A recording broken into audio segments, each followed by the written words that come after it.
শত বিপ্লবী বন্ধুর রক্তে রাঙা বন্দিশালার ওই শিকল ভাঙা।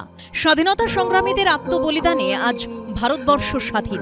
তাঁদের স্বদেশ ব্রতে আমরা মুক্তির স্বাদ পেয়েছি। এবছর সুরুচি সংঘের পুজো প্রাঙ্গণে কোনায় কোনায় ফুটে উঠেছে সেই বিপ্লবীদের বীরগাথা। স্বাধীনতা আন্দোলনে বাংলা যে পথ দেখিয়েছিল সেটাকেই এই প্রজন্মের কাছে তুলে ধরাই হচ্ছে আমাদের কাজ। অনুশীলন সমিতির আগামী বছর প্রাক 125 বছর সেটাকেই তুলে ধরেছি এবং অনুশীলন সমিতির সঙ্গে যে সমস্ত বীর বিপ্লবীরা জড়িত ছিলেন তাদেরই কীর্তিকাথা আমরা তুলে ধরার চেষ্টা করেছি। 1902 খ্রিস্টাব্দের 24শে মার্চ বঙ্কিমচন্দ্র চট্টোপাধ্যায়ের অনুশীলন তত্ত্বর আদর্শে প্রতিষ্ঠিত হয় অনুশীলন সমিতি।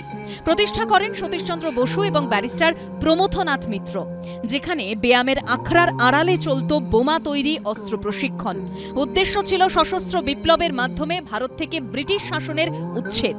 সেই সংগ্রামের জন্য বিপ্লবীদের কি নির্মম নৃশংস অত্যাচারের মুখোমুখি হতে হয়েছে তা এখানে তুলে ধরা হয়েছে প্যান্ডেলের কোনায় কোনায়।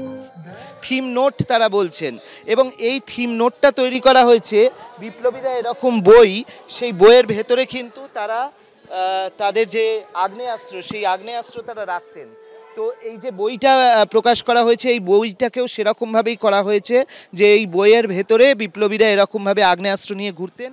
সেই হিসেবে এই আহুতি অনুশীলন সমিতির বীর সেনানীদের স্মৃতিতে উৎসর্গীকৃত এই একটা আলাদাভাবে নোটও বের করা হয়েছে। পুরো মণ্ডপটা জুড়ে কিন্তু বিপ্লবীদের চিত্র তুলে ধরা হয়েছে। সুরুচি সংঘের পুজোর সঙ্গে অরূপ বিশ্বাসের যোগ মন্ত্রী হিসেবে নয়, বরং এই সম্পর্কটা একেবারে আত্মিক, কয়েক প্রজন্মের। কত বছর আপনি নিজের 81-82 সাল থেকে জড়িত, কারণ এই পুজোর সঙ্গে আমার বাবা জড়িত ছিলেন। আমি ক্লাবের সভাপতি হয়েছি 2000 সালে। বাবা কর্তাই ছিলেন। সারাদিনে পুজোর ফুটফল ছিল খুব বেশি হলে 25 থেকে 30 জন।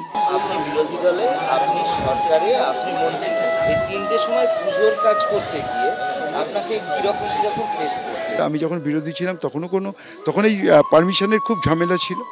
এইখানে একবার ফায়ার, এখানে একবারে, এটা আমাদের অভিনন্দন মাননীয় মুখ্যমন্ত্রী মমতা বন্দ্যোপাধ্যায়কে তিনি সরলীকরণ করে আসানের মাধ্যমে করে দিয়েছেন। আজকে কলকাতার দুর্গাপুজোয় যা হচ্ছে সবটাই সুরুচি সংঘ তৈরি করেছে।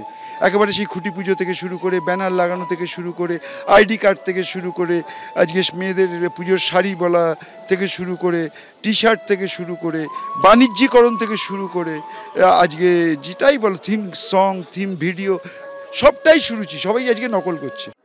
মন্ত্রিসভায় অরূপ বিশ্বাসের সতীর্থদের অনেকেই কোনো না কোনো হাই প্রোফাইল পুজোর সঙ্গে যুক্ত। রাজনীতিতে যতই টিম গেম থাক, পুজোর কটা দিন দলের নেতারাই অরূপ বিশ্বাসের প্রতিপক্ষ। ঘুরিয়ে তাঁদের চ্যালেঞ্জও ছুড়ে দিয়েছেন তিনি।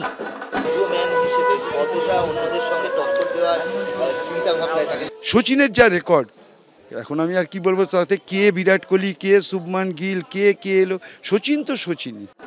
কাঠ, বাঁশ, দড়ি, নারকেলের ছোবড়া, বালি, এরকমই পরিবেশ বান্ধব জিনিস দিয়ে গড়ে উঠেছে মণ্ডপ।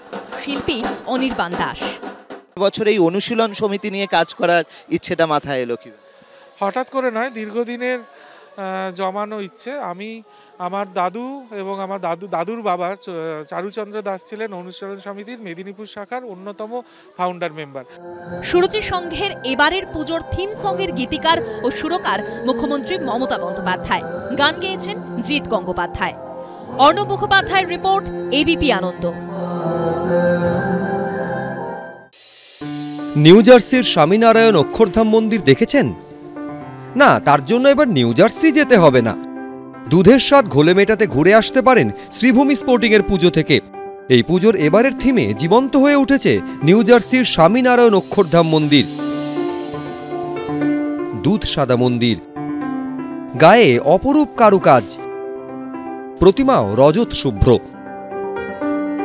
শ্রীভূমির পুজো মানেই মন্ত্রী সুজিত বসুর পুজো। তবে পুজোর কটা দিন মন্ত্রীর খোলস ছেড়ে সুজিত বসু একেবারে পুজো পাগল পাড়ার ছেলে। পুজোই তার ধ্যান জ্ঞান। আমি কোনোদিনই পাড়ায় মন্ত্রী হিসেবে ট্রিটেড হয় না এবং আশপাশেও সবাই জানে, সব সুজিত বলেই সবাই জানে। আর আমার সঙ্গে আড্ডা, বন্ধু বান্ধবদের গল্প, একটু ইয়ার্কি ঠাট্টা চলে। অষ্টমীর খিচুড়ি খাওয়া সবাই মিলে একসাথে, বন্ধু বান্ধব, এসব অন্যরকম নস্টালজিক ব্যাপার আছে। পুজোয় আমি 4টে দিন ভেজ খাই, আবার দশমীটাকে ফুল ফর্মে সব কিছু খাই। সে ফুচকা থেকে শুরু করে এখানে সব কিছু, আলু কাবলি কোনোটা বাদ দিই না। পুজোর 4টে দিন এখানেই প্ল্যান। ভোরবেলা অবধি জেগে যাই, কোথাও বাইরে প্ল্যান নেই। আমাদের বিজয়া সম্মেলন 11 তারিখ এইসব অবধি হবে। খুঁটি পুজোর আগে থেকে শুরু হয়েছে, গণেশ লক্ষ্মী অক্ষয় তৃতীয়া থেকে শুরু হয়েছে। মন্দিরের গায়ে এমন অলংকার যেন পাথরের ওপর খোদাই করা।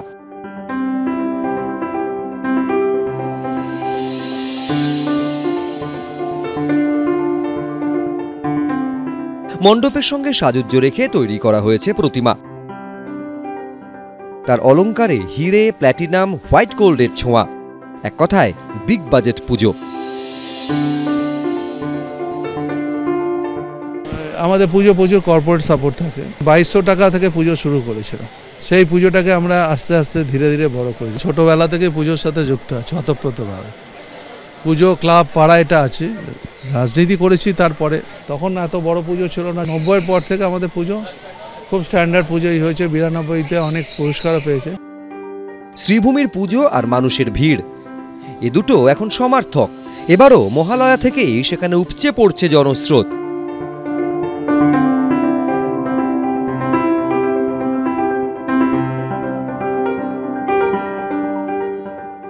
আসল সময় তো এখনো বাকি। সৌমিত্র রায়, এবিপি আনন্দ।